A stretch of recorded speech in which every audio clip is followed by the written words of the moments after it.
J'aimerais vous dire en quelques mots la réalité de la vie. La réalité de la vie, c'est que aujourd'hui nous sommes là et que demain nous n'y sommes plus. En réalité, ce que nous voyons, ce que nous entendons, ce que nous expérimentons devrait en réalité nous ouvrir les yeux. Ouvrir les yeux sur le point que l'homme est fragile sur la terre. L'homme de Dieu dira ces paroles. Il dira, l'homme né de la femme, sa vie est courte et sans cesse agitée. On se préoccupe de droite, on se préoccupe de gauche.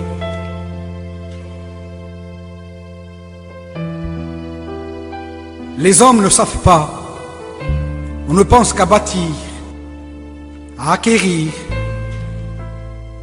On ne pense qu'à posséder, à avoir, à s'enrichir. La réalité de la vie est là. C'est que la vie est courte et sans cesse agitée.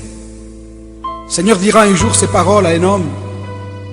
Il dira, il faut qu'aujourd'hui même je demeure dans ta maison.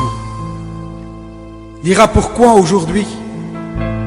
Parce que nous ne savons pas, la Bible dira, ce qu'un jour peut enfanter. Nous ne savons pas.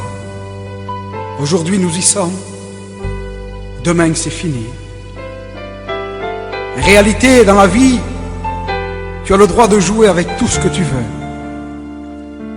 Tu peux jouer avec ton matériel, ton argent. Tu peux jouer avec ta santé. Tu n'as pas le droit de jouer avec l'éternité. L'éternité est longue, disait un jour un homme, surtout quand on la passe loin de Dieu. L'éternité est longue. Et si tu quittes la terre sans le pardon de tes péchés, il y a un endroit qui est terrible, où la Bible dira ces paroles, que même les démons supplient Jésus de ne pas les envoyer. Dans un endroit où c'est fini. Il n'y a plus le moyen de revenir. La Bible dira, celui qui descend au séjour des morts ne remontera plus.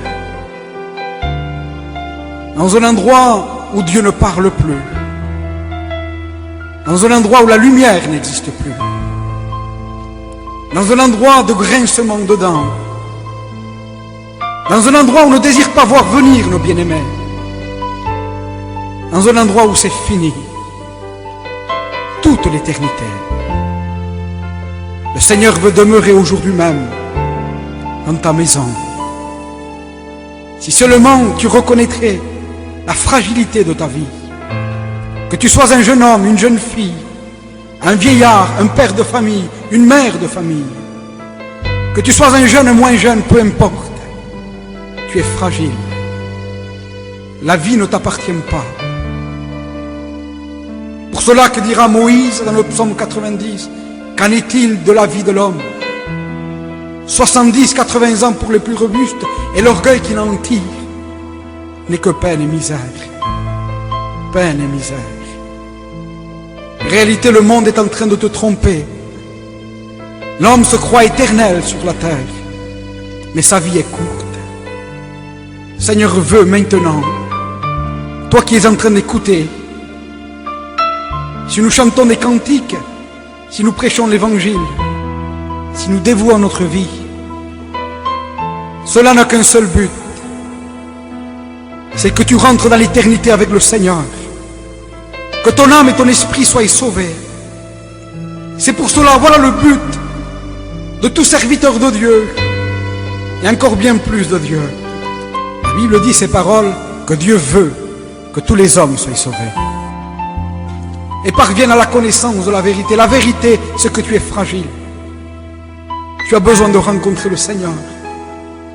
Il faut que maintenant, pendant que tu es en train d'écouter, tu ouvres les portes de ton cœur et que tu lui dises, Seigneur, je veux te laisser rentrer dans ma maison. Je veux que tu pardonnes mon péché. Je veux que tu inscrives mon nom dans le livre de la vie. À partir de ce moment, Seigneur, mes destinées sont entre tes mains. Ce qui est formidable, c'est que la Bible dit ces paroles. Le Seigneur ne met point dehors tous ceux qui viennent à lui. Crois-le qu'à partir de ce moment-là, le salut rentre dans ta maison. Que Dieu te bénisse.